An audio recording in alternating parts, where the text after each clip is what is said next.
Learn how to build a better sign and print shop from a few crusty sign guys who've made more mistakes than they care to admit.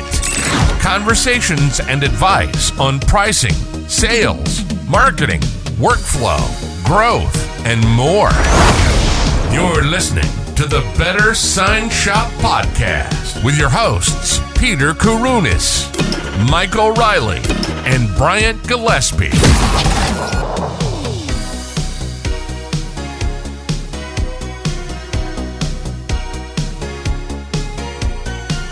Before we jump into the episode, I'd like to give a shout out to our sponsor, GCI Digital Imaging, grand format printer to the trade. We talk a lot about outsourcing on the podcast and the importance of having good partners, and GCI Digital Imaging is a good partner to have. Owner TJ Bedacht and his team focus on providing killer customer service just the way grandmother used to make it. If you're interested in learning their approach to business, hop back into the archives to episode 9, where the guys and I interview TJ about customer experience. So if you're looking for a high quality trade printer for banners, wraps, and other printed graphics that your customers throw at you, check out GCI Digital Imaging at printgci.com. All right, guys, welcome back to another episode of the Better Sign Shop Podcast. As always, well, Peter, the Sign Shop Yoda, is missing in action today. I think he's on vacation. So kudos to you, Peter. Enjoy vacation. My other co-host, Michael, the Sign Design Magic Mike, Samurai, Chimichanga, Burrito, Tito, the all-around sign guy, Michael Riley. How are you, my friend? I'm good. How are you? You look good in the sweater there. Yeah, you know what? It was like 95 degrees here last week, and this week it's 50. We've got the heat on. I'm gonna have the flu before long with this crazy weather. Yeah, over on the East Coast, we've been slammed with rain. I got to spend Memorial Day cleaning up my basement, which was had a nice bit of standing water in it, so that was fun. That's always fun. That makes me one of the few things that makes me thankful that I don't have a basement. I've been there a few times, and it's always a nightmare. It was supposed to be a man cave. It is actually a kid's playroom. You know, it was fortunate that we put like the vinyl waterproof like planking floor down there because I knew this was going to happen. It happens like once a year whenever we just get like a nasty rain. But the worst part is just moving all the stuff out of the way so you can flip the couches over so that they dry properly. It's just a pain. And this is the room that you just had remodeled not too long ago too, right? Oh, dude, that's been like the pandemic.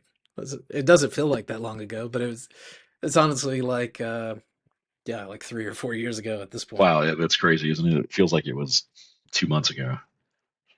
Yep. Post-pandemic time. Yeah, boy. So what's new with you, man? What have you been up to? I don't know. Oh, not much. Just staying pretty busy.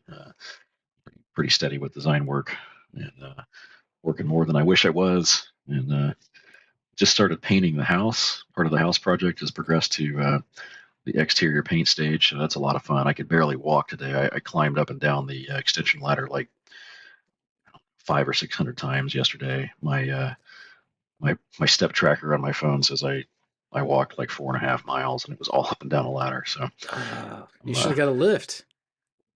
Yeah. If I could get one on my yard. Surely we've got somebody that listens to the podcast that could bring over a truck and just right. Set you up in the bucket. Anybody in Oregon, hook me up. Free chimichangas. Yeah. Well, I tell you what, I'm happy to be doing this episode of the podcast. I think this is the first one since my emergency appendectomy. So that was a fun experience. Yeah. I wasn't sure if you wanted to talk about that, but how are you recovering? Yeah, I'm happy to talk about it. I will say, word of advice to the audience: if you are over the age of 30, and even if you're not, but more so if you're over the age of 30, if you are experiencing pains that are kind of weird, you're not really sure what it is, or don't just ignore it. Go to the doctor. I woke up was like a Wednesday several weeks ago. Had some stomach pain. I had assumed just like I've had acid reflux for years, and fought with it on and off. I'd assume it was something like that, or maybe an ulcer, something non-serious. Got involved in meetings and kind of went away, ignored it. By the time I got done with meetings and like actually stopped and sat down and didn't have anything to do at the moment, I was like, man, the pain is really awful. So go get the kids. My wife's driving. Like I'm sweating in the passenger seat. It's like we're getting up there on the pain scale, like six or eight, maybe. Come back. I call Mr. Mike here because I'm thinking that it's an ulcer. Mike's like, hey, try pickle juice. So I'm standing at the refrigerator, like trying not to gag and suck back some of this pickle juice. Wait 45 minutes to an hour, still no relief, and the pain is just mounting at this point. Go to the local urgent care, wait 45 minutes there, pacing around in the actual like waiting room, thinking, okay, like making everybody uncomfortable. They weren't sure if I was gonna like shoot up the place or cough and give everybody COVID or what was gonna happen. So finally, I see the doctor and they send me to the ER. It turns out I have a severe acute appendicitis and have to have emergency surgery. Damn. Bada bing, bada boom. Well, I'm glad that it sucks, but I guess it could have been worse. I'm glad that you were in and out quick, and it seemed like you had a really quick recovery. Sorry about the pickle juice. Yeah. That was by far not the worst part of it. It was pretty bad, but I'm sure not it the wasn't, worst part of but it. yeah.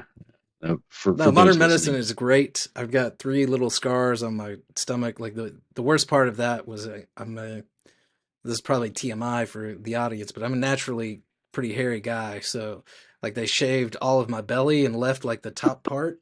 Kind of looked like I was wearing like a hairy bra. Yeah, my kids were laughing at me, so I had to just go ahead and like shave all of it off. Now I'm in like the Wolfman stage. man, that makes me think of the scene from the 40-Year-Old Virgin where Oh Steve yeah, Carell yeah. goes.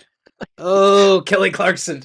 Yes, that's I think we need to see like a side by side comparison of you and Steve Carell from that oh movie. god. See who wore it Yeah. best.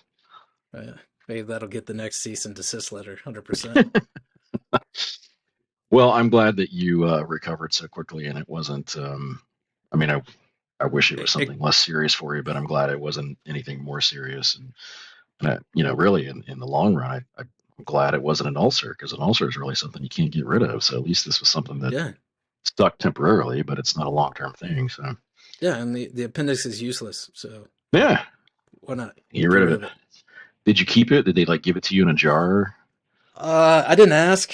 I should have though.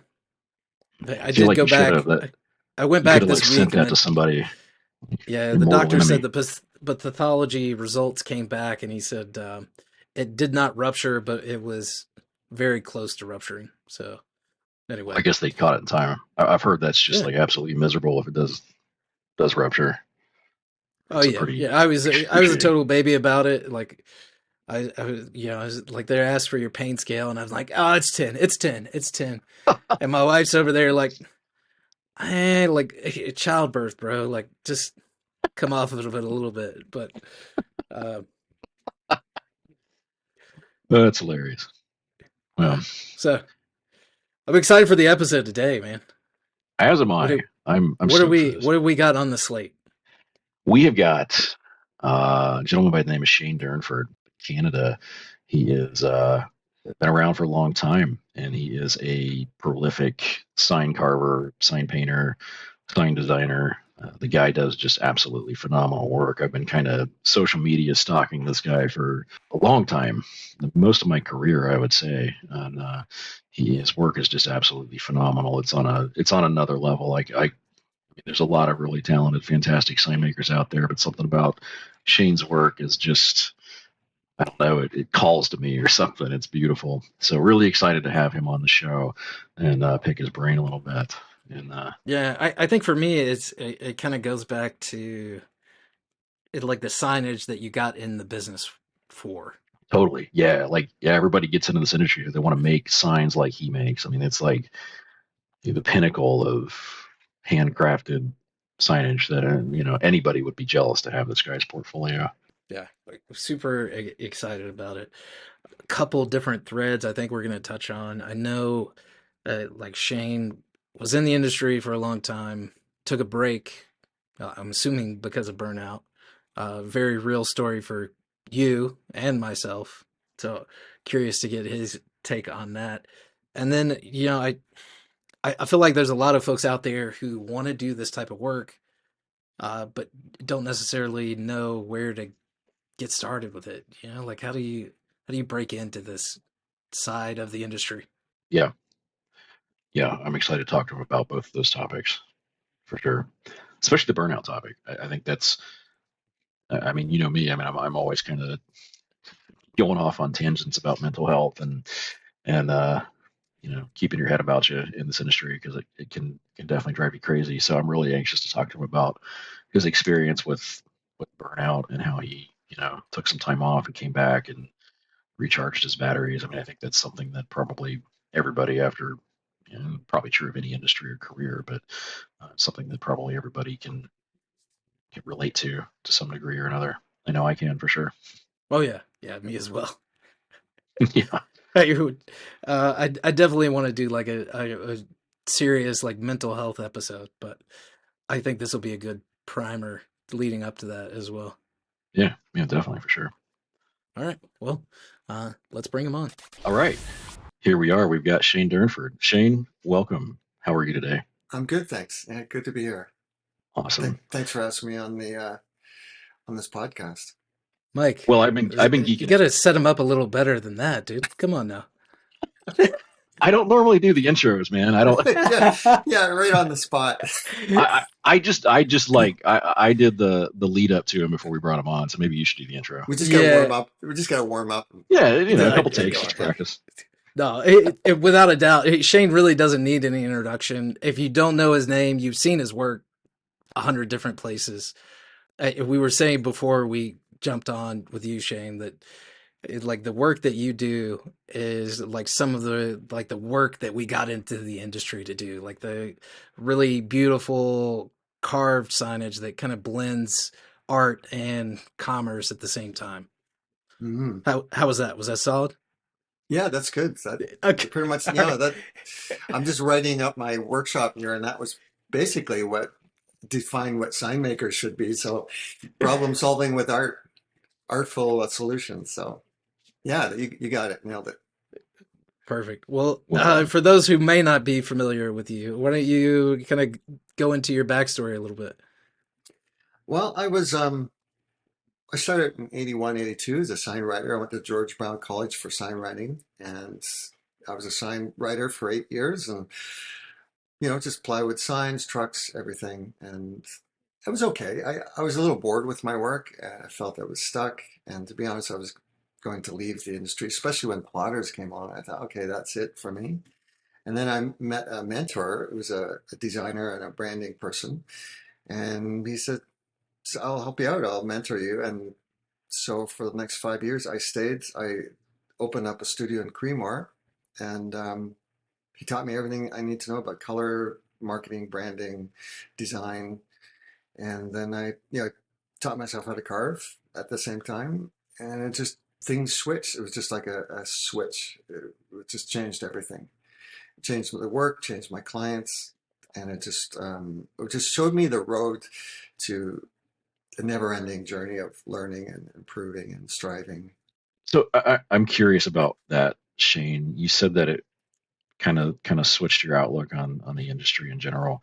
What I mean, I think we can all take a guess, but going from like just flat painted sight signs and truck doors to the stuff that you do that I don't think it's an exaggeration to call it art, works of art. I mean, these Mm. definitely take signage to an elevated level that you rarely see. Was it just that it became a better creative outlet for you, or what? And it was more fulfilling, or what changed that made you enjoy it again? Yeah, I think it's shifted my mind how I approach design and approach the sign industry. I was very much a sign writer and a sign maker, And I learned through the mentoring, he said, if I changed the perception of sign making. So if I had someone come into my shop, I I would I was everything that represented sign making. I was not. For instance, my business cards looked like bankers' cards. My front room looked like a, a studio, as an art studio. So everything, it was changing the perception of sign writers. And so through a series of process, I could educate my client and get them to invest more in the product. So, and what I would do is say, yeah, I can do that. I had no idea how to do these things. I just thought I'll figure out someone says like throwing your hat over a fence, and I just kept changing my hat over the fence, and I just had the right people coming in my door, and it was easy for them. Once they were educated, they could see it was a great investment. And rather than selling, I would just educate them, and they'd say, "Well, I want to spend this amount of money," and it was effortless that way. And then after that, it was up to me to perform and to develop my design skills and my sense of color and shadow and all the rest. And it was a learning curve for sure. Do you remember like what the like the do like one of the first or like second projects that you did, like going from like sign writing into actually like carved like high end stuff? Was that are Yeah. there any that stick out to you? Well, my sign was the first one, and I had to recarve it 3, 4 times because it was crap at the beginning. So every time I looked at it, I think, oh, I could do better now. So yeah, it was. I remember my first high relief carving because I used a book called High Relief Carving. I forget his name, but anyways, I thought, okay, this should work out. And yeah, it was very fussy, overworked. I had lots to learn. It was very tight looking work. I was young too, and I was just the learning curve was steep. But yeah, it took a while for me to grow into that part. I have a lot of work that doesn't look very good. It's okay. So I look at that once in a while. I think that's good. It's like following a journey. It's really about adopting this process that just allows me to, it's like a revealing process, allows me to it's like removing what's not necessary. If that makes That sense. that's interesting. If you, I was studying.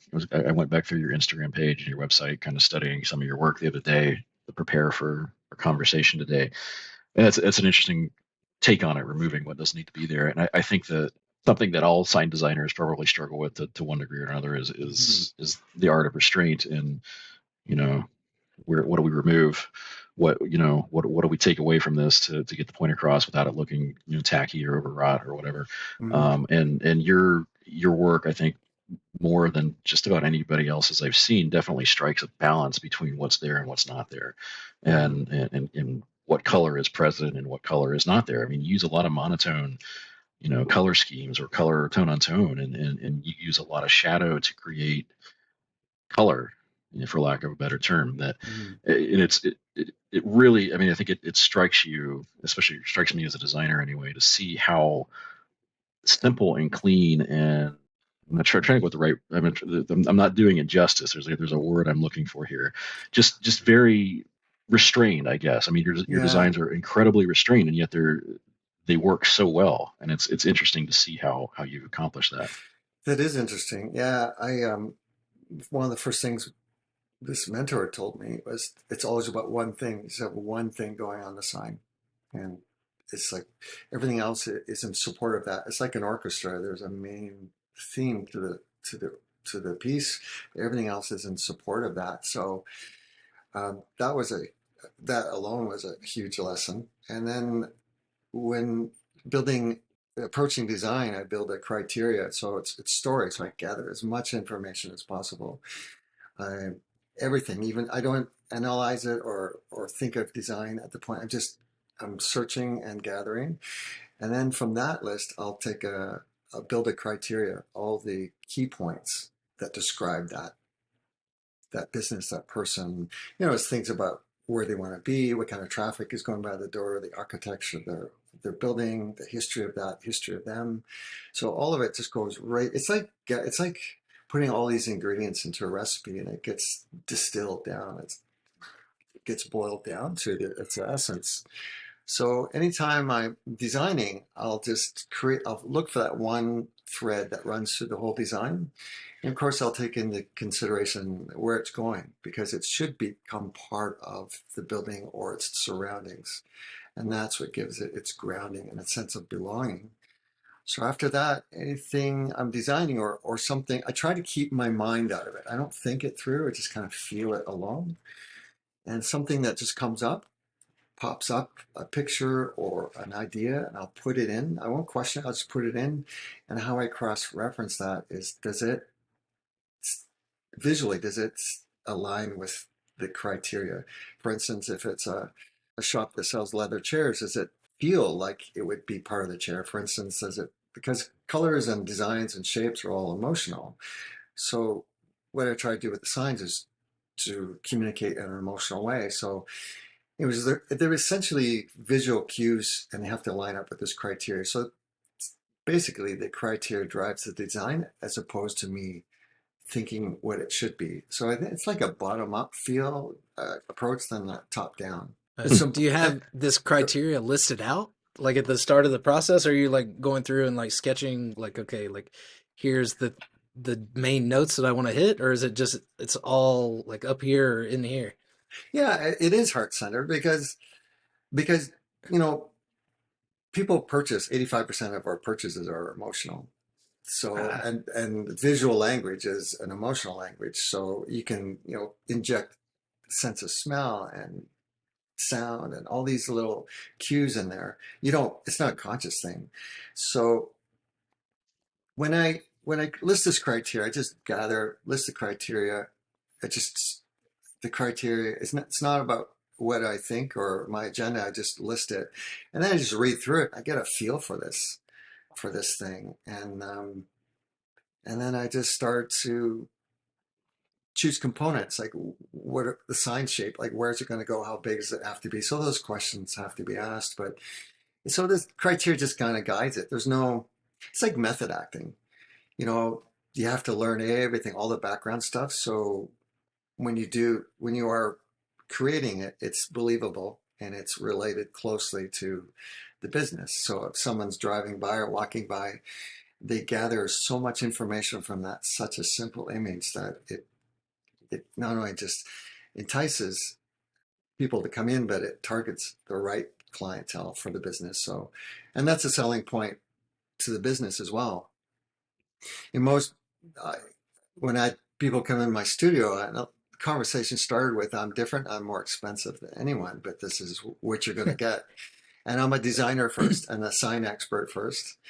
And I just happen to craft my own signs, but I'm not a sign guy, so to speak. So right away, and I align myself in the language and the surroundings as an architect would. So their perception has changed. So if you can change their perception, now you're having a different conversation. Now you can start talking about what their investment will be and educating them. And sometimes I'll say, go think about it. You don't have to decide right now. I wanted the work, but I never pushed it. I just go home and think about it, and if you're still interested, we can make an appointment. There was never walk-in traffic to be my appointments. Yeah, right. It's just a little hard to get. Yeah, exclusive. So those little exclusive things, and two, with the sign company, even when I had nothing and I didn't have any money, I didn't have any business, I tried to make my front of my shop look successful. And I was told years ago that people with money want to be part of success. So there's all this psychology involved, but it was just everything I could just to not appear as a sign guy. That sounds odd. It sounds counterintuitive. No, yeah, I would say it runs counter to like what most of the audience does is like, hey, we are sign guys. Like we need to advertise. We need like giant channel letters out front of our shop. We need like a giant showroom with every single thing that showcases every sign particular product that we sell. So it's interesting to hear you say things like that. Like, hey, immediately, like I'm shifting gears into like, I'm not a sign guy. Yeah. And I have to background on that. I was doing a lot of truck lettering and crappy little $100 signs with names on it. And I worked for the Ministry of Natural Resources, making no dogs on the beach signs, just so I could be, I just didn't jump into it. It was a concept that I believed in, and it's a long game strategy, but it put me into areas that I wouldn't normally get into. About being a consultant, I consult with municipalities as well, and streetscape, and so yeah, it's not gonna, it doesn't happen overnight, but, and there was times too where I would refuse work that would come back to haunt me if I wouldn't put my name on anything that was not of quality design. Gotcha. And like those projects that you turned down, were they at points where like you had enough work coming in that it like you could turn that away, or No, was it painful at the time of like, it's hey, I could painful. really use this money, but I drove my wife crazy. She's like, "What are you doing?" I said, "No, believe me, it's going to work." Because sometimes, I had to, when people come in, I had to evaluate them too. I had to parse them. It was, do you want to hire me and do I want to work for you? They have to get it. If they don't get it, then it's just going to be an expensive, long process for them. So there was times where I had to refuse the work, but it's like anything, sacrifices have to be made. I I feel like you've just obliterated every sign guy's business model in like the first 10 minutes here. I'm like, Well, there is, and it's the kind of thing, if you want to go into making these types of signs, for me, I had to be creative. I had to always be challenged, and I got bored easy. But there was a place, some people come in and said, I don't want all this. I just want a sign. And I said, it's fine. I never said I couldn't or wouldn't. I wouldn't turn them away as such. I would say, here's someone that could take better care of your needs. And they, people do wraps and large format printing. They do that really well. But they could also have two parts of their business. They could have a premium handcrafted business and, the regular stuff that comes in, that the day job, so to speak. But there's something, for me, it not only challenges me and pushes me, but also it just gets better clients too. I find, they're less about price, more about the quality. yeah, that really resonates. Mike, you look deep in thought. Yeah. No, I am. You look like some of my clients that come in the door. It's like, okay. The gears are just turning in my head. I'm like thinking, okay, I've got to like rewrite all the copy on my website now. No, I love it. I think I've heard people in this industry, say, or maybe wonder, like, is sign shop a dirty word, or is sign guy, like, is that a bad thing? Do we want to be a sign shop or not? And it is really interesting to, like, I mean, you are taking the sign shop model and just we're talking about fires. I mean, you're just setting a fire to it, and it's and I love it, and I wish that it was possible for everybody in this industry to do what you're doing. I mean, in reality, is depending on the market you're in and your skill level, obviously it's not. I mean, you've got the you've got the toolbox to back up, being a little choosy on it, but it's awesome. I mean, I'm sitting here thinking, like, how can I be like Shane? Well, I think it can apply. I had a lot of guys come to my workshops that had CNC machines. And I didn't abandon the sign crafting. I just wanted to appear that sign crafting was not some guy in the back corner. When I started out, they'd told us, don't drink on the job, because that's what sign writers do. And so it was like lifting the craft, because on my sign it said, Shane Durnford, sign crafter, and it was like an honored craft. But that had to change perceptions with people. But even if any sign shop that does any type of work, it's the same approach in the way of, I'm a designer first, I'm a sign expert. And you don't tell me what you want, because that's not letting me do my job. You tell me everything about your business, and I'll bring it in, and I'll turn around, and I'll give you the design you need. So that's a whole switch around, because I know a lot of sign shops, myself, I get frustrated. People come in, this is what I want. I saw this down the road. I like this other thing. So you create this Frankenstein, so to speak. Client's not happy. You're not happy. They tend to be, they don't really value what you do. So they're crapping about money and the bottom line all the time. And instead of coming back at it, turning it, reverse the flow and said, I'm a sign expert. So that changes everything, and educate why that's important and what value they get out of that. You can say you can go to a shop and you tell them what you want and God bless. But this is how I do it, and this is why I do it. So whether it's a wrap or any kind of signage, it is design oriented. I feel like maybe you're not really backing away from the idea of being a sign maker or sign writer or sign painter or whatever you want to call it. I kind of feel like you're just sort of pushing that title back to what it used to be and what it should be. It's not like you're changing it. I would argue that probably the vinyl slingers out there maybe are the ones that have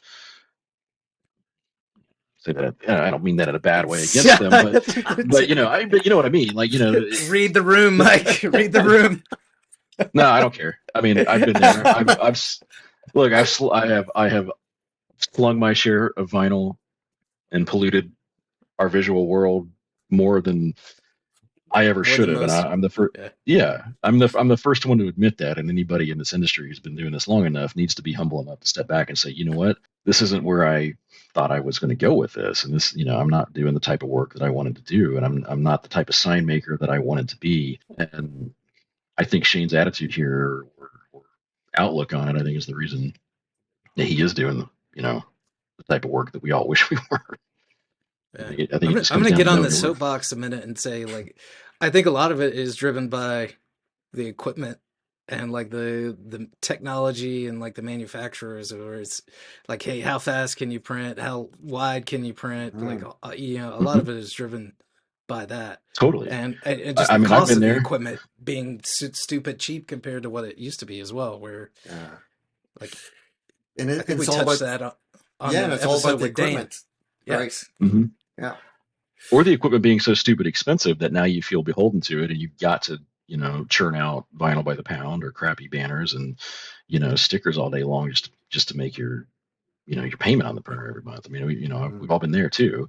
And then suddenly you're working for the printer leasing company and trying to pay that thing off instead of making signs that you want to make. I mean, and then something comes along with a faster machine or a better machine, and I think I think people are shops, if they're tired of just losing jobs or people shopping for the lowest price, and they all look the same. I heard Tom mention that it's just all in the mud. Just trying to grab the best fruit off the truck. But I think if even a like there's nothing wrong, because I'm a sign crafter, pure straight through, hand lettering and carving, but I have nothing against vinyl or CNC machines. But you're right. If they tend to lean on that too heavily, it's just a tool. The design's first. Just design to the criteria, design to the business, add value to their design, which adds value to the sign, what adds value to their business, and they start to rise up above the rest. It's like, everyone else has CNC machines, everyone else has vinyl cutters, but we are design, and we're going to make you money by having you invest in our company. And the fact that we are designers, not just not pretty, but strategic, connective design the psychology of design. So that's not a big reach. I think it's a good business model for most sign shops, regardless how they do their work, because it doesn't matter how anyone does it. I know you guys agree. It's all about the design.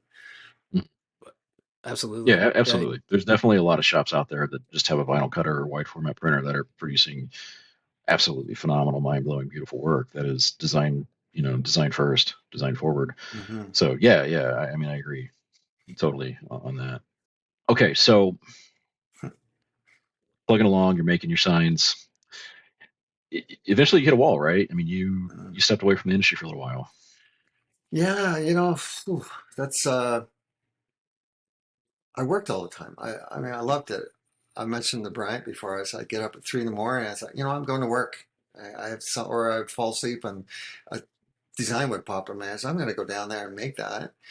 And many times I'd work around the clock, and I loved what I did. And I had a young family, 2 buildings, and renovating, and I'd have to be honest, a bad marriage. And I just thought if I just work harder and longer, things can get through the other side of it.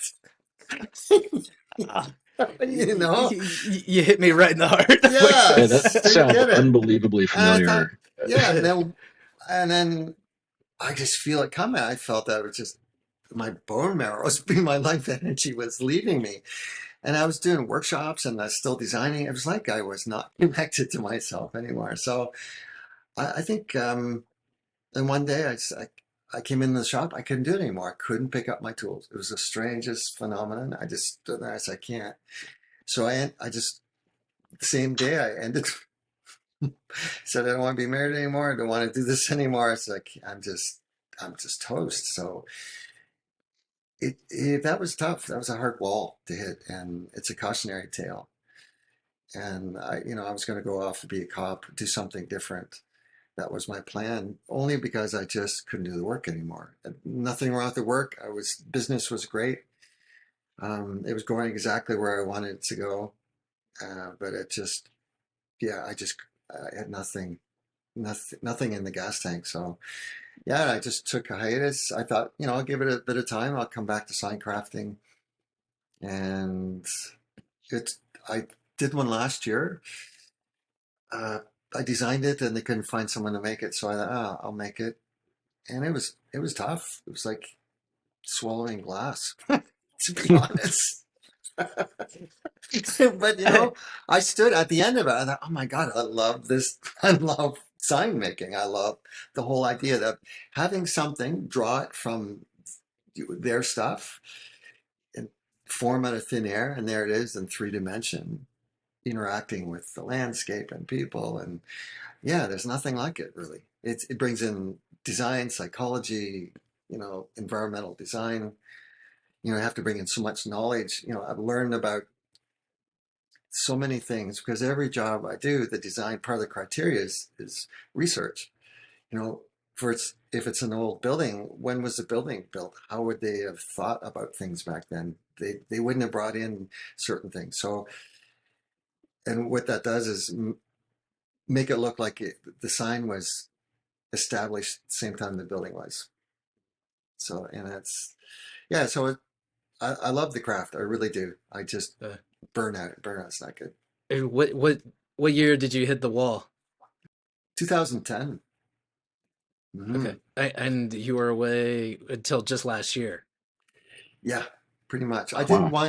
I did one carving. But yeah, essentially until last year. I designed logos and package design and the same approach to all of it, but it just didn't have the same satisfaction as sign crafting and working with my hands. So talk to me about the period in between. Like you were a cop for a bit. No, I did. I applied. Yeah, I applied for it, but there was a hiring freeze. And I thought, well, what Oh, am I going to gotcha. do now? Right? Oh, gotcha. I hung onto all my equipment and carving tools, and I still studied design. I still, package design and the rest. I enjoyed all that. It was okay, but it just didn't have that thing. So I became a better designer, I think, because I still followed that path of discovery and just essentially you just with good design, it finds you. So you need just to get out of the way. So that was the practice. So each project that came along was practicing that. And I designed a few signs as well. So yeah, it was tough because it was so much part of my life, so much part of my identity. And I was, in a sign community and in the small community where I had my business for 25 years. So it's kind of lost my identity for a while. But not my love resonates of with the me. craft. Yeah. Yeah. It's not the love of the craft, yeah, and it was the most frustrating time in my life because something I love to do that I could do well, and I had such a healthy business. I just couldn't even look. I couldn't even open my toolbox. They asked me to come in and fill in for someone at one of the letterhead meets down at the Sign Museum in Cincinnati. And I had to show them how to carve. I didn't want to do it. I woke up in the morning and said, I can't do this. I'll just tell them how to do it. Yeah. So, but that's how strong burnout is. When you hit that wall, it's a hard road back. And I think it's for anybody who just, it's imbalance. And I think the way to fix it is just kind of swing it. The pendulum has to swing back the other way before it finds its, center again. And what worked well for you to come back from the burnout? I think, yeah, for me personally, I had to come to an understanding about how I came to burnout and let go of the past. I was this, or I did that, or I had this. And so I had to let all that go. And it's like, here I am standing here now, and I still love what I do. So I just that was that simple. I love my sign crafting days, not so much, but I'm going more into carving, the same approach to architectural carving, but that allows me to really go further into the elaborate work, carving and such. But still signs, designing signs. Yeah, I still do that. Okay. Do you think there's a way to avoid burnout, or do you think it's just like part of the process, like part of the journey? No, because yeah, for me, like I don't know that I would be sitting here today without like flaming out as hard as I did back when I was mid-20s, of working 60, 80 hours a week and not taking care of myself and just burning the candle at both ends. My dad, I should have learned from my father. He had his own iron shop, fabricating iron, and he said, if I can't make my living 9 to 5, then I won't do it. And he always took time to do other things. And I think, as in design, as in nature, as in life, if we don't work towards balance, something will force us to go the other way. Whether it's health, whether it's emotional health, or whether it's whatever it may be, it just forces you to find center again. It wants to find center. So it'll correct itself. Usually in harsh ways. The farther you go, the longer you go, the more harsh the pullback is on it. So yeah, it's brutal. And a lot of people thought, what if if I'm leaving the industry, what does it hold for the rest of us? But I don't think the story was ever out there about me burning up personally as I did. Everything basically collapsed: marriage, business, everything. So just kind of, I just jumped out of a moving vehicle. That's what I did. But hey, I still loved. I still had the love of the craft. I mean, if the vehicle's going off the cliff, like, what else are you going to do at that? You know what? I wish I would have heard that long ago. That could save me some time. Yeah. In hindsight, do you feel like hitting that wall could have been preventable, or at least you could have slammed on the brakes earlier so you didn't hit it as hard? Or was it totally inevitable? No matter what you could have done, was it just going to happen? No, I could have easily prevented it by taking more time to. So I'm not working today. I'm not. This is my times, and that's it. Nothing more. And then balance it with more fun things.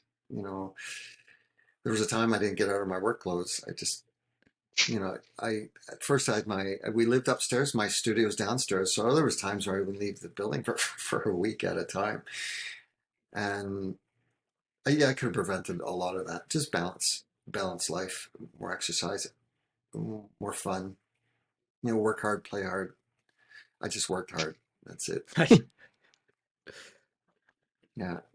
This one definitely hits hard for me. I'm a notorious workaholic. I for whatever reason, I mean, it's this weird, like, sadistic pleasure that I find in just working and working and working. And as I've gotten older, I've definitely tried to keep myself off of that path. And I've experienced very similar to what you have. I mean, I hit a wall at 500 miles an hour, and it was tough. And marriage didn't survive. Uh, Sold the business, fortunately, but burnout is really tough. And yeah, I feel like I'm on the verge of it again, and I'm like trying to look back and figure out how to, you know, how to not have it happen again. And it's tough because like when you do ultimately enjoy what you do and you are a workaholic and that work is fulfilling to you, like it's really hard to look at that objectively and say, listen, this is not a, a healthy place to be, and I need to step away from it, or I need to go do something else. Yeah, And that's a tough place to be. I think for me it was, I mean, I loved what I did and everything else, but there was something else underneath it was, just you always have to look back to our early beginnings. But my dad was a workaholic, and that's how you showed love for your family. That's what you did for your family, and you totally, just yeah, shit hits a fan, you just work harder. So that's a recipe for high speed collision if there was one. Oh, yeah. Yeah, so I think it's just understanding why we are workaholics. Some people are alcoholics. And I was yeah, neurotic too. Part of my thing too, I was very neurotic. When I was lettering science, the letters had to be perfect. I spent so much energy worrying about such details of my work, and I had to come to grips with that too. So yeah, I think working too hard, burnout is the end result of something deeper, something more profound. Because there's something that doesn't, we know the whole wall's coming and we know we're picking up speed, but in some way we just think, oh, I don't know what to do about it. Just yeah, yeah. if you go fast enough, you'll go through it. Yeah. Or you just hope you won't hit the wall Yeah, sometime. no, You're no. just in the I moment. think that's the mentality everybody takes. Okay, I see that wall coming. I'm just going to speed up and hope I just break right through it, and I'll be fine, right? Yeah, or I have I no mean, that's choice. yeah, yeah. It's kind of it's a joke, but I think it's really true. I mean, and and you're right too. I mean, I think there's a societal pressure on us that's how we have to provide, and that's what like this subconscious measure of success we have is how hard we work and how much we work. And if you took a day off, then you're not successful. You're not providing for your family. You're lazy, Hmm. or whatever it is, and it's hard to overcome that mental block too. And that's something that I definitely struggle with, still do to this day. I mean, I'm getting better at forcing myself to take days off. And there are times I come in and sit down in my office and I've got a stack of signs I've got to design, and I physically, like you said, you couldn't pick up your tools. Like sometimes I can't touch that mouse, Yeah. Yeah, and I just have to get up and and walk away. And it's the worst feeling in the world it sometimes is. that It's you like there's just a force field around it. yeah, It's it's a weird. strange thing. I, You just it's like yeah, magnetically like repelling your hand, and then it's hard not to fall down like this hole of kind of beating Uh, yourself over it, and it's a vicious cycle. I can I, pre- touch the mouse, Mike. I just can't. Like I just stare at the screen, like you just kind of moving around and You you just just, toiling move around. around and click on stuff. Like, oh, hey, here's something. Let me click on it 100 times and just move it I'm around a little bit. working. Yeah. I know I'm a bagpiper, and I knew this guy. He played since he was a kid, and he was grade one piper, and he was always go practicing until one day he said my fingers wouldn't move, and it wasn't anything physical. It was an emotional. It's like your body's like enough, no more. It's like it's just something says no. So, and especially when we're younger and think full of everything and we just keep going. And I burnt out in small burnouts along the way, but once the big one happened, I don't think I ever came back fully. Like there's something in me that just kind of blew up, blew something, and it just didn't get, it just doesn't fit back there Do you think anymore. that do you think that something like broke in you when you hit that wall, and it just hasn't, you can't repair it, or do you think that Uh, something changed and your priorities or your outlook changed, and I think, you just yeah, approach it differently now? a bit of both, I think. You know, I, But yeah, I find, there was a song by Blue Rodeo. It's like, it basically blew apart, and then some of the pieces were put back together, but they were wrong with some of them missing. you know, Yeah. and it's a weird psychological.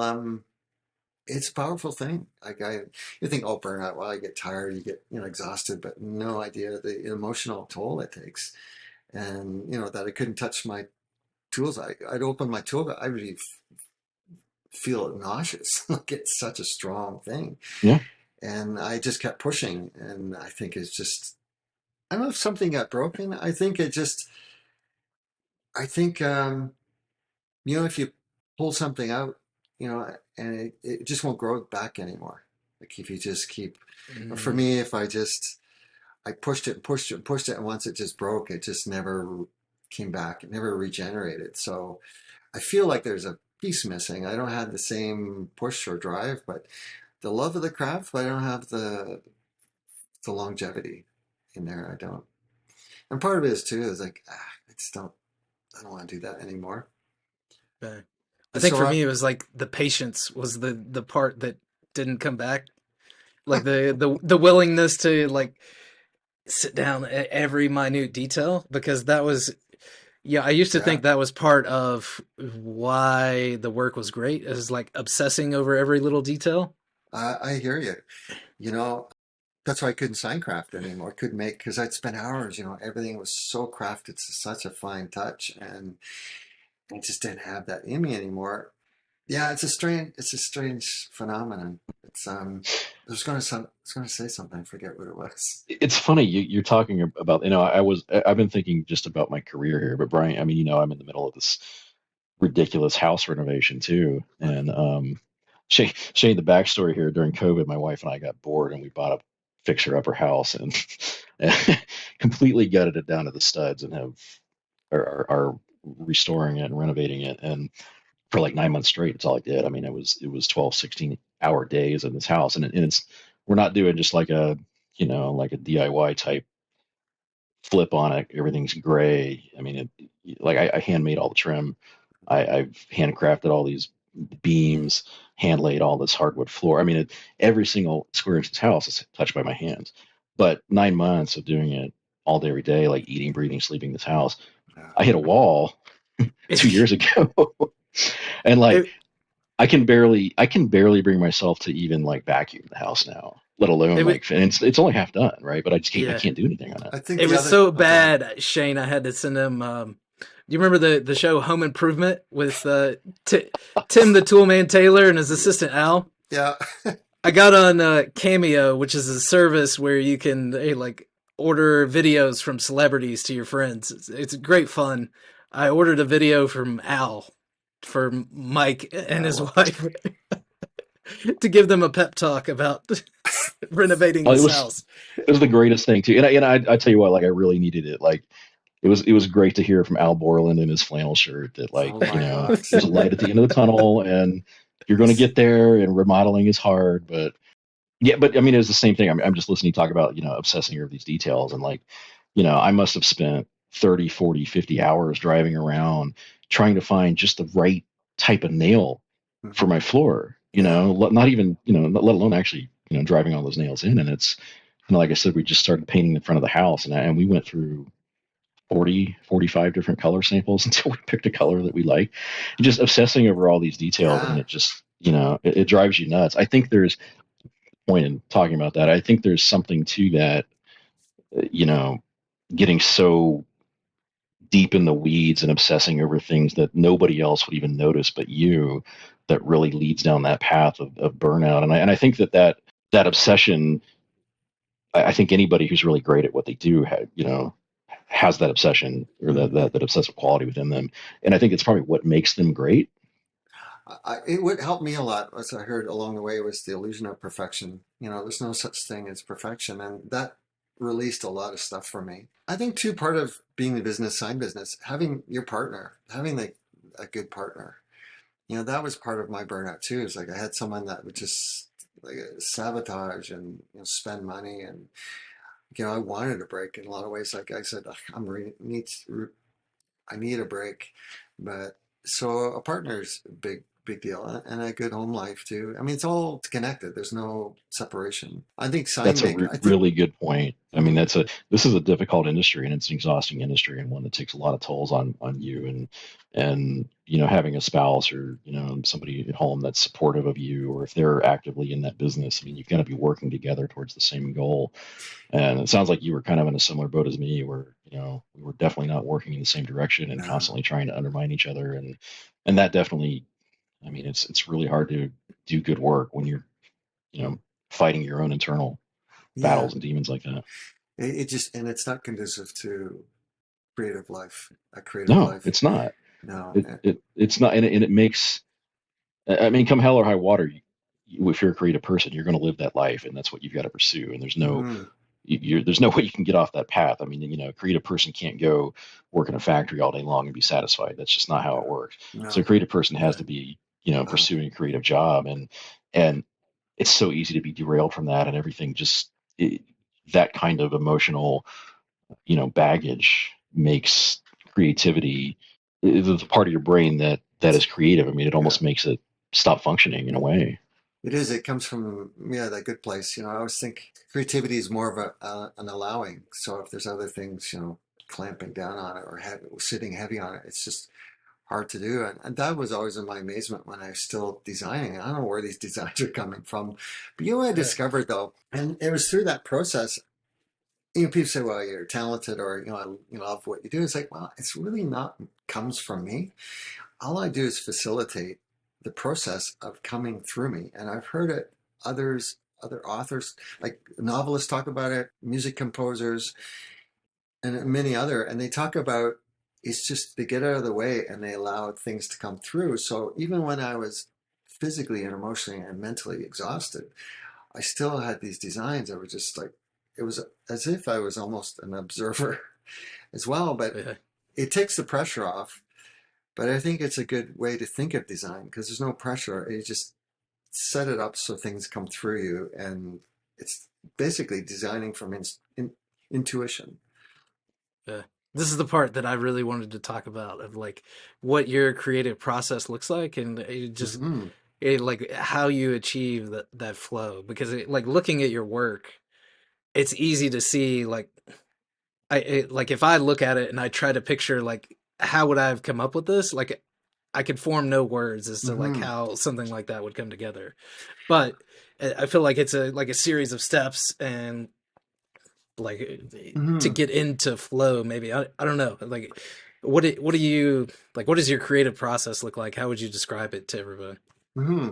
So going into it, understanding that it comes through me. So, when I gave my workshops, I said it's almost like opening a portal and letting things come through because it might be a little deep for sign making, but it's true for everything, I believe. And everything's connected to everything. And I think good design connects us to everything, to each other. And we're all part of the universe. We're all part of the same thing. Our cells are arranged as the golden mean. So that's why when we see certain faces or see certain buildings or something, it's all within that golden mean. So there's a connection there. And the book, The Old Way of Seeing, talks about that. We're innately all good designers. We're innate. Got it Yeah, right here, folks. that's it. And We'll drop so, it in the show notes for sure. yeah, and it's a great book. I think everyone should read it because can change our whole societies. Like if you're surrounded by good design, what good design meaning authentic universal design, that we feel better, we function better, everything we're all in that flow. So as a designer to get there, I need to when I design something, it's never about I like this or I think it should have that. I'm out of the picture. I'm a facilitator, period. And I let my clients know it's not about what you want, it's not about what I want. It's your story, but how it's going to come about is it's going to come forth. It will find me and it will find the solutions for you. So yeah, just again that writing criteria, getting in the feel of it, repeating the criteria. And to be honest, if I'm just relaxed, I have good, nice classical music playing or some old jazz, and I'm just in a good place. And there's a picture usually comes up, pops on the page, and I'll look at it. Or else, what I'll do if that's not happening, I'll go And for instance, I don't know what signs you're familiar with. There's a bank cafe, has a B on it. Mm. Mhm. Yeah, that's one that sticks out in my mind. So I think, okay, didn't want the bank, it was a former bank. So what started was I gathered everything else, what they wanted to achieve, who they wanted as a client, who was coming into town, the history of the town. And she wanted to feel as if it was always established, always been there. So I'm thinking, okay, the pioneers of the time, I did a little research. What they did was plant apple trees and created bee colonies because the bees were the health of the farm and health of the natural environment. So I thought, oh, and then I looked into bees, and bees were community, which lined up with the bank cafes and well-being and everything else. I said, well, there we go. There's a bee. That's the one thing it's going to be. The bees going on it. So, and what I'm doing too, when I'm going through this criteria, I'm scribbling. My hands scribbling. I don't look at other signs. I don't look at anything. It's all about the topic, and I'm thinking. So inside it's a really tall, it's classic bank building. So it had really tall ceilings with heavy cornice and classic metal ceiling. So I thought, okay, should have the reach. And then I thought I'm playing it. So I'm just playing as well. And I'm playing around. It's like, well, there's a honeycomb. Well, in the honeycomb, there's these little edges, the sides. And that's cool with the line. So I'm just intuitively sketching. And I think, oh, there's something there. And I came across the sketch of that the other day. It's such a rough scribble, but I'm just getting the feel of it. And so I'm looking back at the storyline, getting the feel. So now I have in the top cap was the cornice and the up lines and the honeycomb across the top, just as traditionally they would have done back then, how they would have built the molding. And then the teardrop is basically honey that has a drip, there's a drop of honey, and it has a nice feel to it. If you look at that shape, it exists so many places in nature, and we identify with that. It's very, and too, the shape holds the bee, like cradles it as well. And so the bee's in the middle. So there's a lot of, and then I'll go through cross-referencing of design elements, the border, all are naturally proportioned and they're all related to each other. So every aspect of that sign is support of that bee. And there's nothing on that sign that is just put on there because it's pretty or I've seen it done or it's cool. It's just kind of this natural process, and I cross-reference it with good design. Does that work? Why does that work? The shadow of the upright with all the geometric shapes, and then you have so strong geometric shapes contrast to the organic shape. It's a really nice. It's like you always look for contrast, whether it's texture, color, dark and light. And then colors, why those colors? Some recede, some proceed. So, and then the idea of just a bit of gold so it's decadent. So they're saying was gourmet food or ordinary food with a gourmet twist. So it was. Yeah, I can remember seeing that one, and it's like that's how I would describe it. This is like a gourmet sign. I mean, it's So the process is I never thought, how am I going to design this, or what should I do, or I start looking at don't look at anything else. And actually, my inspiration, I look at glass blowers. I go to the museum and look there at painters.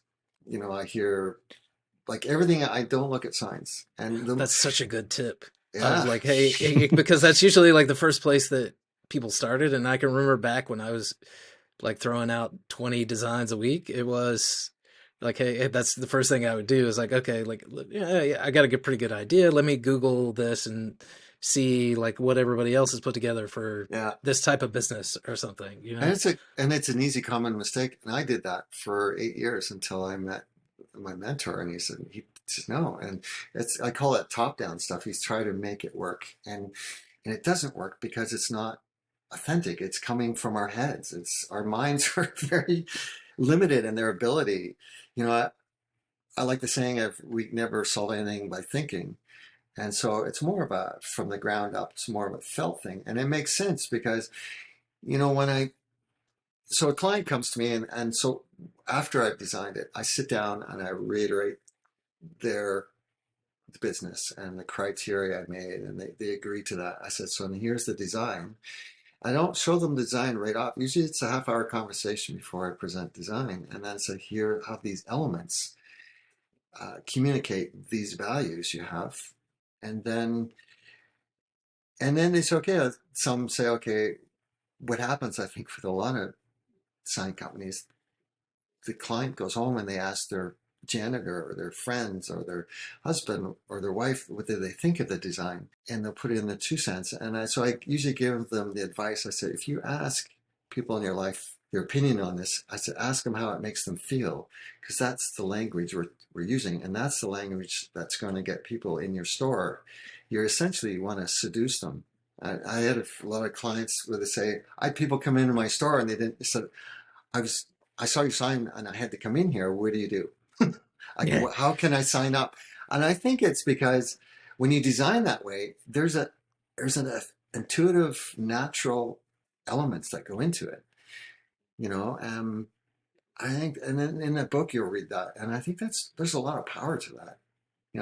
Especially we don't see it a lot. We see square buildings and really bad architecture, and we're surrounded by, disconnected food, fast food, disconnected architecture, Bigger, cheaper, faster, like how, yes.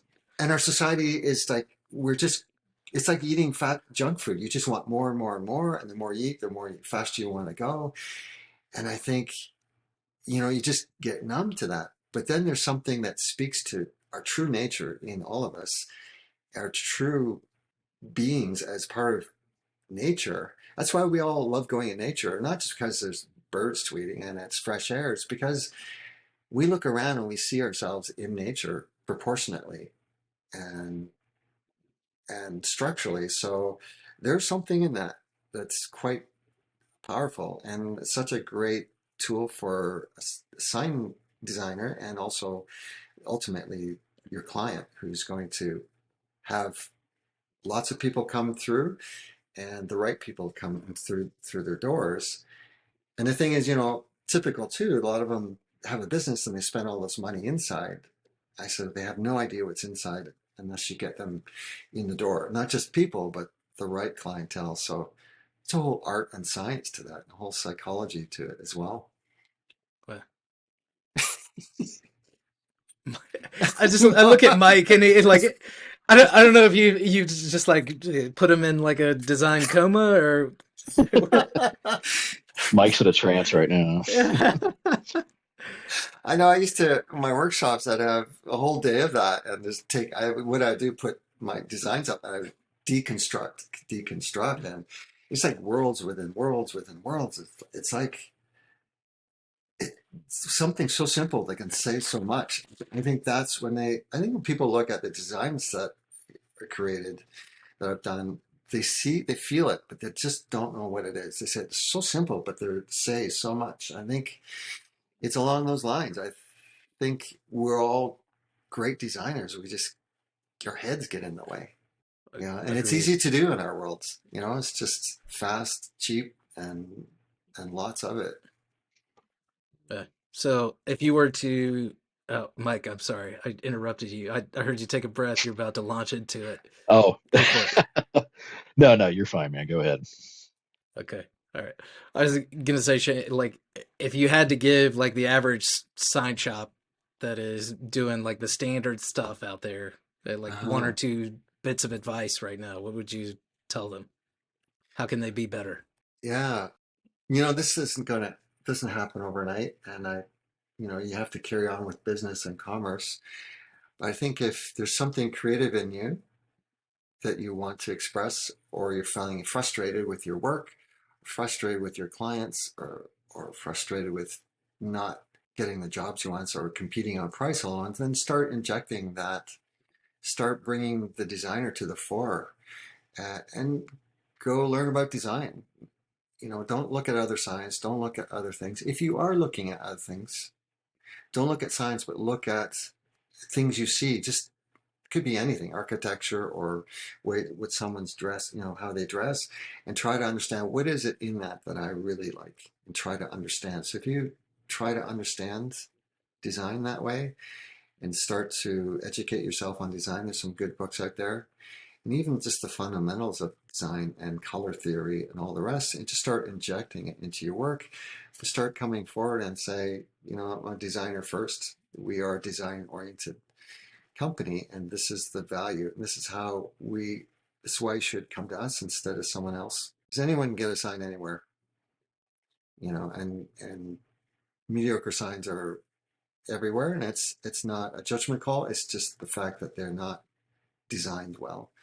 It's like McDonald's, it's still food, but it's not healthy. It doesn't do anybody any good other than the bottom line.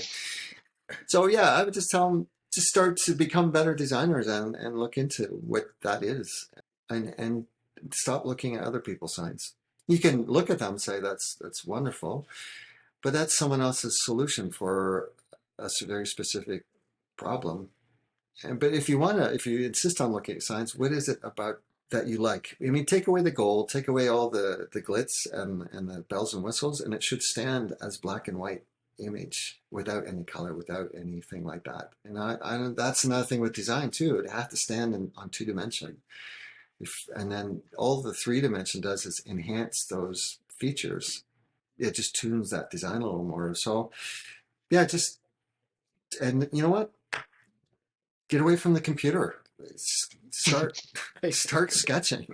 I heard a scientist say once that we have ancestral memory in our hand, and I know a lot of intuition comes through our hands, so you're not even aware what you're doing sometimes, and you think, wow, that is cool, and what's going on, so you follow it. So yeah, get out, start sketching, start using your hands, and look at type. Like typography too is misunderstood. I only use about 3 or 4 typefaces, and type has an expression, and has expression in so many ways. Like Roman lettering and some block lettering, Gothic lettering, it's all proportional to our human body. So there's a connection there. So educate yourselves. Mike, it makes you better designer. Just a handful of typefaces. I asked Mike for a recommendation the other day. He gave me he's like 12. I was designing a t-shirt for my kid's preschool graduation. He's like, here's 12 possible ones. I was like, dude, I came to you because I just wanted one. Like that's it. I never give my clients choice either. I don't do 3 designs. I do 1 design. Yeah. It's so true. When I was first getting mentored, he said, it's so simple. I have to think of it as it's either circles, rectangles, or triangles.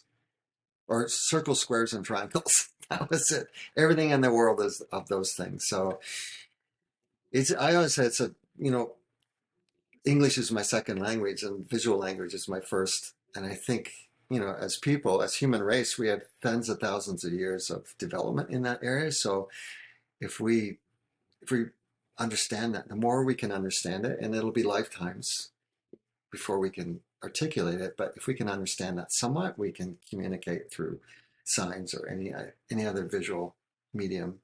I think it's all about connection. Bottom line, we all want to connect. Whether it's doing more drugs or working more, or searching for that, the next product that you're going to throw in the garbage. It's just we want connection. So I think good design does that. And I always think it was people have always liked my signs, but I think it's not because they're signs, because of this other.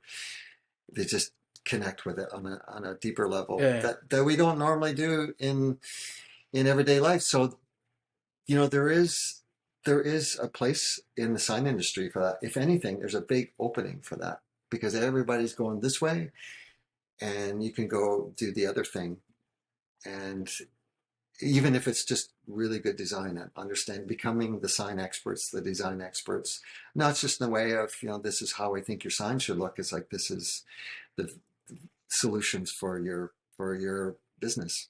Very powerful. Mike, did you remember what you were going to say? No. This is either very encouraging or very discouraging. No, my brain is running a million miles an hour. I'm thinking there's a lot of parallels with what Shane is saying to what Dan Antonelli said when we had him on.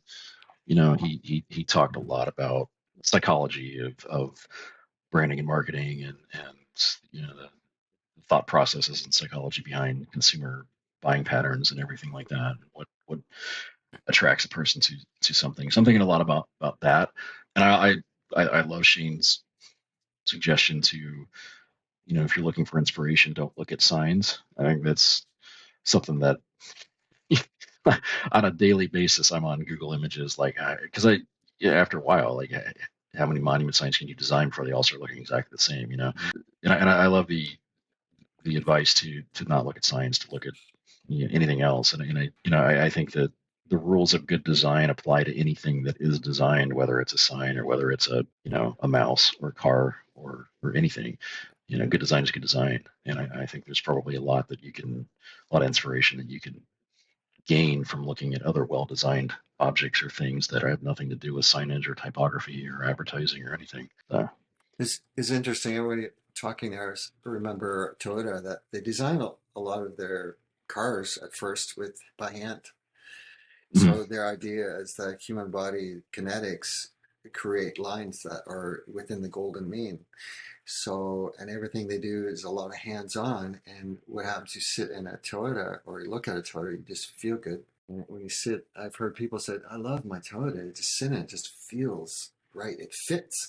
But I don't think they're talking physically, I think emotionally. Like it's very interesting as we, no matter how sophisticated we become, we're still the same. We still get lit up by the same things we did thousands of years ago. Right. The reptilian thing. Yeah, it's interesting when you describe it that way. Let's transition to the future, Shane. Like, what's the future for you and for your business? Like, what is the future? Well, I think where I am in my life and my career. I would love to. I was in my workshops too. I'm just doing 2 more. In the workshops, I said, like, I just want to hand off what I was given. Like, it's not like I know everything and this is the way to do it. It's more or less showing how to open a door instead of telling them what door to open. So I just want to pass on the knowledge that was given to me because it is such a simple concept, but is so overlooked and missed in today's society.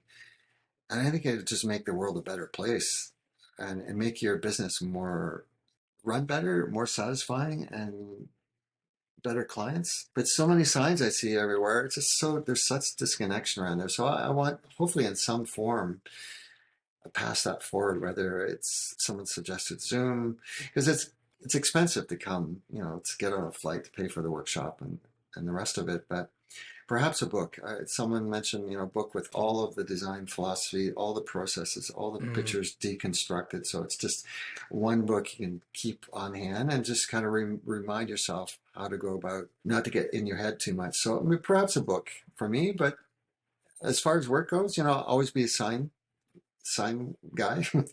I always design signs and consult that way. But my focus now is to go into hand carving fully, because I missed that part and I never got a chance to fully explore that. So, and it's the same approach as I did with signs, but now I can go and create art. It's more art than just functional. Yeah, so, and that carving that's been staring at me the whole time we're doing the podcast behind behind you is like, it's amazing, man. I mean, and to think, like, when I look at stuff like that, I'm like, I could never do that. But I'm sure, like, at one point you were probably feeling the same way there. It's so interesting you say that.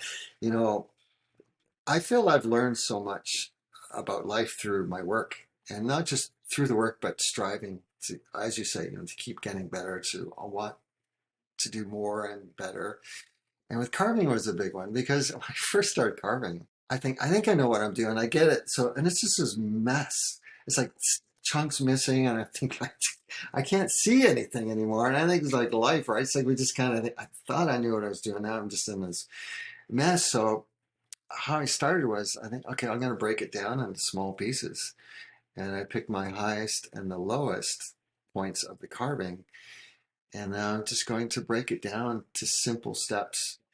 And so by the time you finished, you arrived, but I could never look at that. People look at it and think, well, you just carve it. It's like, no, it's a series of processes and steps to get to that point. And at the end, it just looks complex, but it's complex because there's many layers. But I can only do one layer at a time. So I think a lot of people could carve. I think I used to have a little bit of carving classes, and I said, we all know an apple, so we'll carve an apple first. And it's amazing how well people can carve and do this kind of work. Especially when you can turn your head off. Always the way, right? Yeah. I know. Yeah. So, this is a tougher question. What do you want to be remembered for? That is a good question. And I had a hard time with that question. I kept, coming up with nothing. But I think, because I thought my work was never about me at all. And I'm always uncomfortable when people say you have lots of talent or love, or I'm the master of this. It's like, no, I'm not. I've just found a way to communicate to something bigger than myself. And I just learned to facilitate. And I'm glad it's taught me that humility. But I think if anything, if I remembered for anything, I think it would be that I honored the craft. I was steadfast in my honoring of the craft and didn't compromise in any way with that. I love that. Yeah. It definitely comes through in your work, 100%. So, yeah, thanks.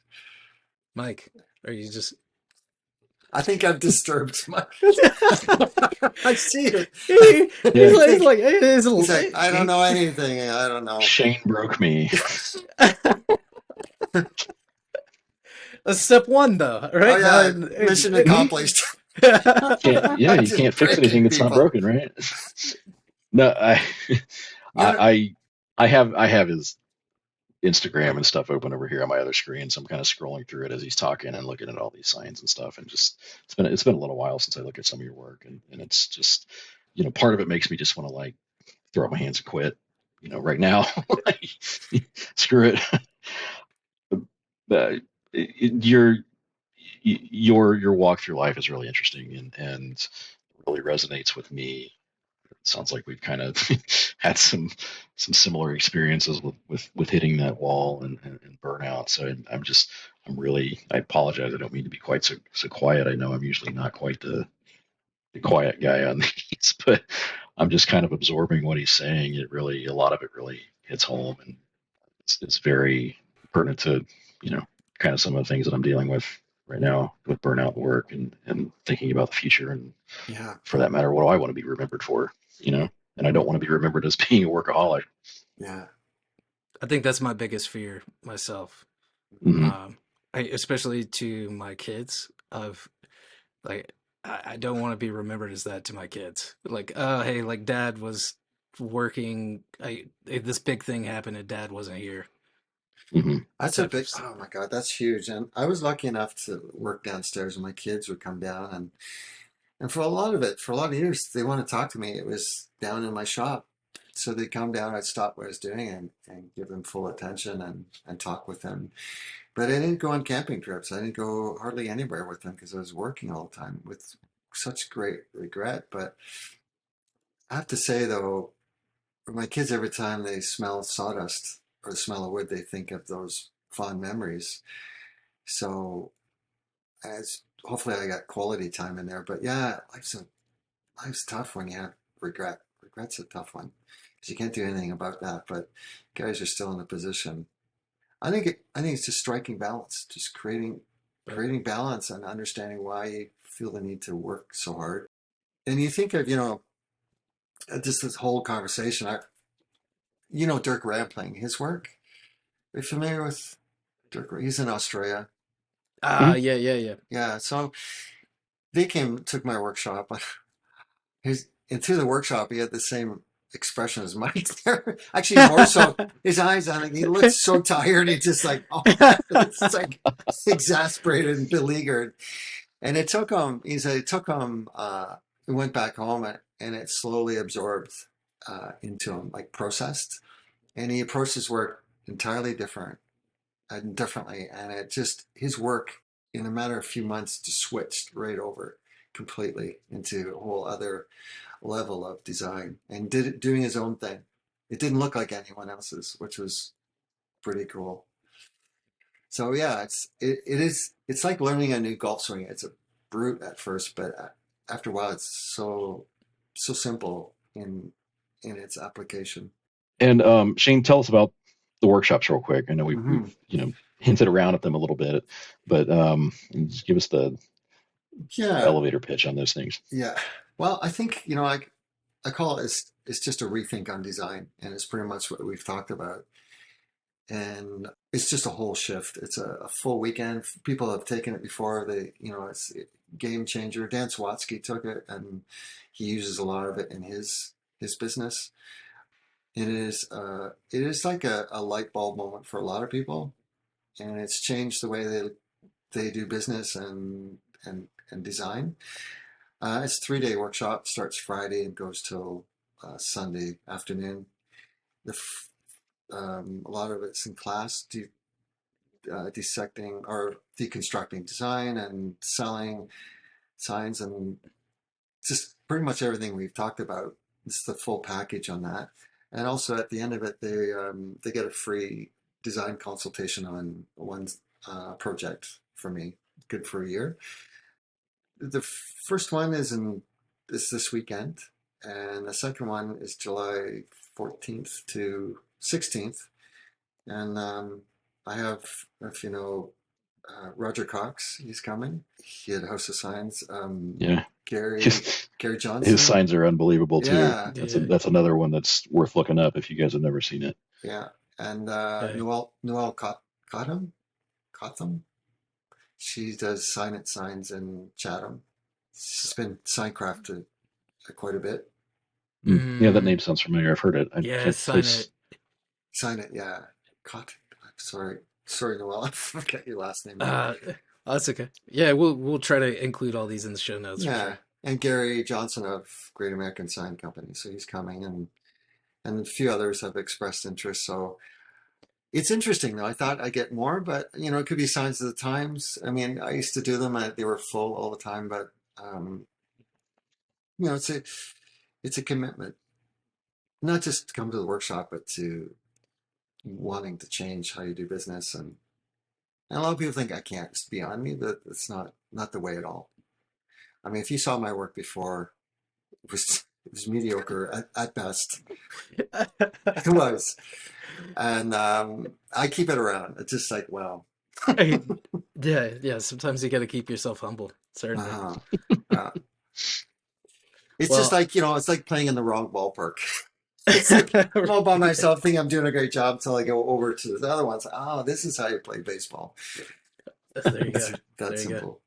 Well, Shane, can't thank you enough for coming on, man. This has been such an interesting conversation. Definitely one of my favorite episodes that we've recorded so far.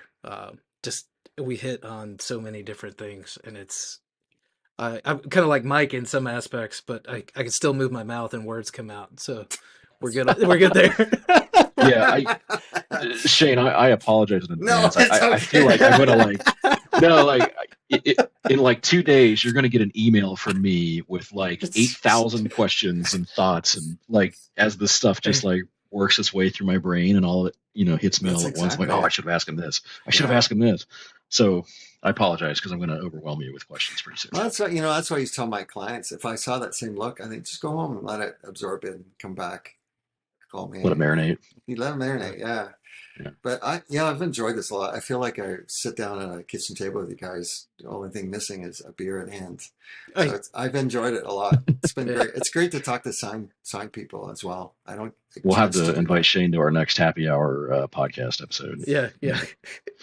That last one was a little rowdy. Yeah. Yeah. Well, since you add alcohol to anything, it's Yeah. I'm definitely more verbose when I had a bottle of that Costco Chardonnay. There you go. Yeah, that's all it takes to get Mike in the flow. I can't even say his name now. Shane, really, really awesome talking to you. I'm actually going to look up your design courses here in a minute and maybe see if we can come out there to the July one because I'd love to participate in that. Yeah, for sure.